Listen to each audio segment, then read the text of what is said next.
Ouais, c'est gâté. Chaque jour qu'on se réveille, on dit encore de nouveaux dossiers. Ouais, affaire d'élection présidentielle en 2025.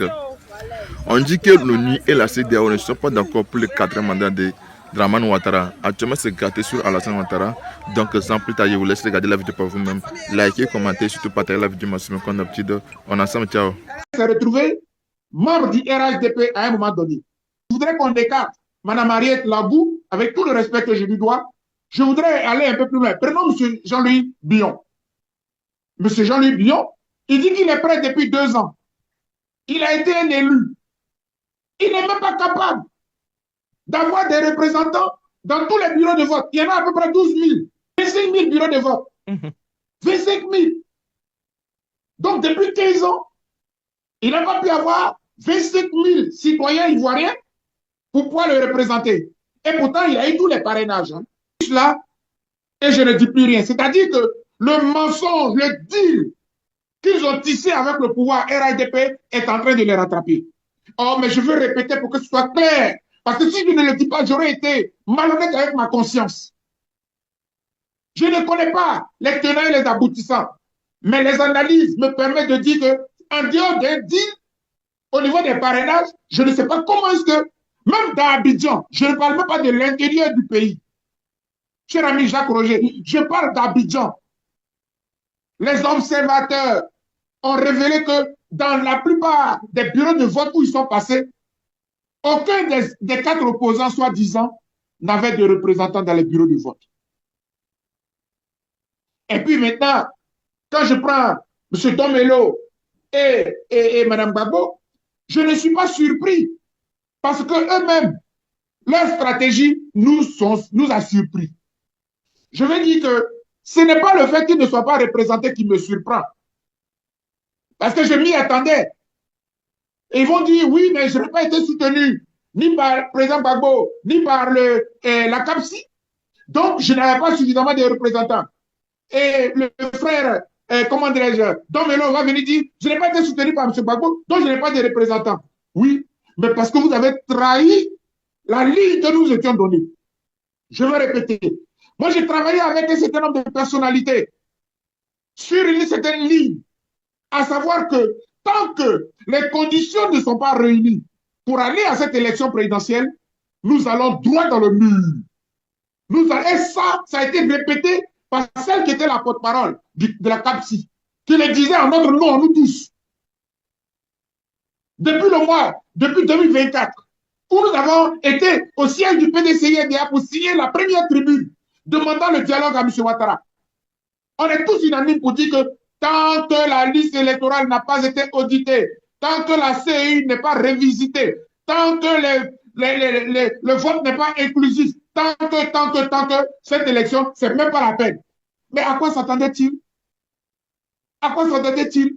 Et on n'est pas capable d'avoir des représentants dans le bureau de vote. Mais c'est normal. C'est normal. Parce que vous avez trahi la ligne que nous nous sommes donnée. Vous avez trahi la voie que nous avions décidé de suivre. Et moi, je vais être constant parce que les compatriotes me coûtent cher.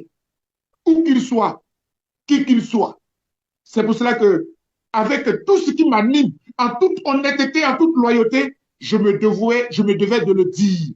Parce que je veux être honnête avec ma conscience. Il y a eu trop de morts, il y a eu des Ivoiriens qui ont péri, il y a eu des Ivoiriens qui souffrent dans les chairs, aujourd'hui qui sont vaincus dans les chambres, dans leurs maisons, qui vont mourir de AVC, de crise cardiaque. Je me dois de dire avec honnêteté cette vérité-là. Et je l'ai dite. Mais justement, ils ont quand même 4 opposants. Ils ont quand même 4 opposants soi-disant déclarés. Et nous tous, M. Ouattara nous a habitués à cela. Ce n'est pas un secret de polichinelle. Ce n'est qu'un secret de polichinelle. M. Ouattara a toujours dévoilé. On se rappelle très bien, à l'époque, on parlait du cas de M. Mamadou Koulibaly, qui avait clairement dit, j'ai pris mes 100 millions, mais j'en fais ce que je veux. Voilà. Et il y en a qui avaient refusé les 100 millions. Je pense à mon ami KKS, Kwadio Kona Siméon, un ami très proche à moi, qui avait dit non, je ne prends pas les 100 millions. Et ça avait fait de lui quelqu'un de spécial à l'époque. Donc, M. Ouattara a toujours donné de l'argent pour la campagne, même si ce n'est pas institué, même si ce n'est pas légal, mais il le faisait. Pourquoi aujourd'hui ne l'a-t-il pas fait? Monsieur Kakabe, en son temps, le scandale avait éclaté en disant même qu'il avait reçu, à l'époque, les chiffres que les gens avançaient, c'était 1 milliard, il avait reçu moitié, etc. Les gens en parlaient. Quand il y a du flou, quand il y a du silence, oui, quand il y a du flou, vous donnez aux gens de supputer. Et j'ai le droit de supputer. Parce que ça cache quelque chose. Moi, j'aime ce qui est clair. Oui, L'État. Docteur Bouga, excusez-moi de vous interrompre pour cette question. Vous admirez beaucoup Madame Simone Gbagbo, je vous invite très souvent avec elle. Et Blé Goudé participait à beaucoup donc, de meetings avec Blé Goudé. Ça veut dire que vous admirez ces deux personnes. L'attitude, surtout de Mme Simone Gbagbo aujourd'hui, que tout le monde connaît, cette dame, la dame de fer, qui s'est toujours battue pour des valeurs. On peut dire même que c'est la dernière donc, des Mohicans. Et voir Mme Gbagbo au soir de sa vie être dans cette situation, dans cette controverse, est-ce que vous êtes à l'aise? Quelle explication donnez-vous à tout ça, docteur Bogard? J'ai très mal. Si vous me voyez en parler avec autant de rage, c'est parce que j'ai très mal. Je sais que ce sont des personnes de valeur. Je sais que ce sont des personnes qui en ont pour la Côte d'Ivoire et pour l'Afrique. J'ai écrit un livre dans lequel j'ai cité Mme Simone et Yves Gbagbo. Et j'ai dit que dans tout le continent africain, en dehors de Winnie Mandela, je ne crois pas que l'Afrique ait encore une dame de la dimension de Mme Simone et Yves Gbagbo. Je l'ai dit et je l'assume. C'est écrit dans mes livres. Cela dit, au nom de l'honnêteté intellectuelle, je suis obligé d'analyser une situation. La politique, c'est un art. Et parfois aussi, la politique, c'est une question d'opportunité. À cause d'une opportunité ou grâce à une opportunité, tu peux changer la vie politique. Aujourd'hui, moi je parle, mais les Ivoiriens ont tranché. Regardons leur score. Regardez le score qu'ils ont eu. Regardez le score qu'on a donné à Mme Simone Veil Gbagbo. Est-ce que vous pensez que c'est sa vraie valeur? Non. Regardez ce qu'elle a récolté aujourd'hui. Même quand vous prenez M. Domelo, la valeur que les Ivoiriens donnent à M. Domelo, depuis qu'on le connaît, est-ce que vous pensez que le score qu'il a eu, c'est sa valeur? La sanction du peuple est suffisante pour que je n'en dise pas un mot. Mais je me veux honnête. Et c'est parce que je suis un ami. Et parce que ils me sont très chers que j'en parle. Et dans plusieurs de nos émissions, je disais, j'ai mal. J'ai mal parce que on a humilié des personnalités qui ont de la valeur pour la Côte d'Ivoire. On a humilié des personnalités pour l'Afrique qui ont de la valeur pour l'Afrique. Mais à qui la faute? À qui la faute? J'appelle cela de l'inconstance. Et ça, c'est la sanction du peuple. Quand vous dites au peuple, je me bats pour vous, je suis un homme, je suis une femme de valeur, je suis un homme, je suis une femme de vérité, et qu'à un moment donné, vous dites au peuple, cette élection-là, tant que nous ne remplissons pas les conditions, nous n'y allons pas, parce que c'est comme si nous accompagnions M. Ouattara, il va toujours gagner. Et qu'à un moment donné, vous venez vous dire, allez-y voter. Allez-y voter. Et que nous autres, nous sommes des vents en guerre. Et que ce sont eux qui aiment la paix. Le peuple a tranché. Ceux qui sont allés voter ont dit, nous allons voter, nous préférons voter M. Ouattara parce que vous êtes des inconstants. Vous êtes des hommes et des femmes politiques inconstants. On a cru en vous. On a pensé que vous pouviez nous sauver, mais vous nous avez trahis. Madame Nadi Gbagbo parle.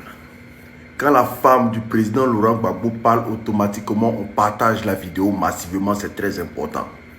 Partagez la vidéo, écoutez les paroles. Le message que le président Laurent Gbagbo envoie sa femme de porter au peuple de Côte d'Ivoire. On écoute et puis on retient et on partage. C'est très important.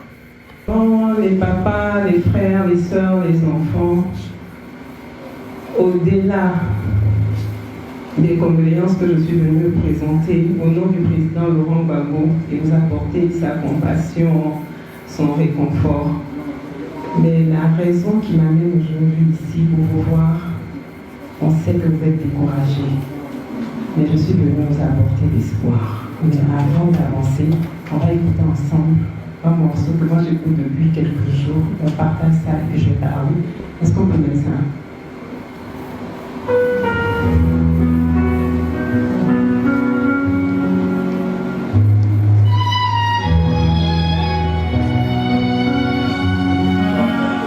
C'est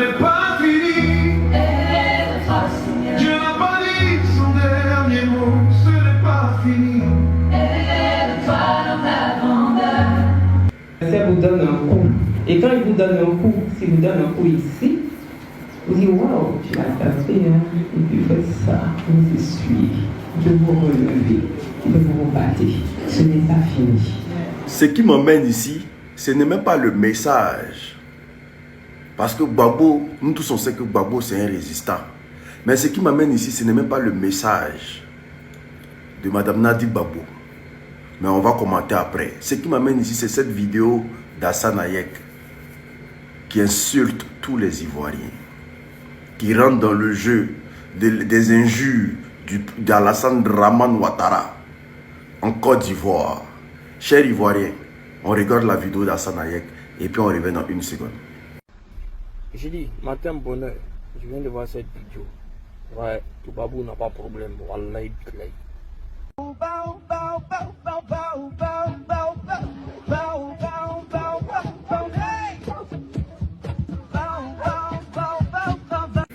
Vous venez de suivre la vidéo d'Hassane Hayek. Telle est l'illustration des Libanais de Côte d'Ivoire. Après que le président ait insulté tout le peuple de Côte d'Ivoire, qui a été repris par les moutons du RDR, voici que Hassane Hayek, sur sa page officielle, oui, un Libanais en Côte d'Ivoire décide de rentrer dans le jeu. Famille, le 8 là, c'est le 8. Le 8 là, c'est le 8. Parce que le mépris que ceux-là ils ont pour nous là, c'est Dieu seul qui connaît. La haine qu'ils ont pour nous là, c'est Dieu seul qui connaît. Un Libanais, un Ivoirien peut se permettre de faire ça au Liban pendant que le président a parlé? Non, je ne pense pas. Le 8 là, c'est une date pour se libérer. Pour se libérer de toutes ces personnes-là qui nous haïssent tout en vivant sur notre sol. Comme Alassane Dramane Ouattara a traité les opposants de chiens, le monsieur fait l'illustration comme c'est un RDR déguisé. Mais Hassane Hayek, il faut attacher ton caleçon. Il faut attacher ton kojo. Oui. Il faut attacher. Il faut te dire que le message que tu as lancé là, c'est arrivé chez les Ivoiriens. Nous nous battons pour notre pays. Et ce pays qui t'a vu naître, ce pays qui t'a nourri là, l'illustration que tu as faite là, c'est la chose que tu vas regretter le plus dans ta vie. J'ai dit, le message que tu as porté là, c'est la chose que tu vas regretter le plus dans ta vie. Famille, le pays t'appelle le 8. Le président Laurent Gbagbo lui-même sera sur le terrain. Le président Laurent Gbagbo sera sur le terrain lui-même. Il n'y a pas pitié dedans. Il faut qu'on libère notre pays là. Il faut qu'on libère notre pays là. Il n'y a pas d'excuse. Sinon les Libanais, ils vont se permettre de se comporter comme ça dans le pays là. Ce message que Hassane Hayek lance là, c'est une manière de dire que vous ne comptez que dalle, que vous ne pesez pas, que vous ne pouvez rien créer dans le pays là. Sinon normalement dans un pays qui se respecte, un Libanais a guère de reprendre les paroles ou bien illustrer les paroles d'un président de la République. Ça n'existe pas. Il n'y a qu'en Côte d'Ivoire seulement. Mais Hassane Hayek, tu as en face de toi une génération Z. Frère, le jour où le pays là change là, faut te chercher. Non, ça.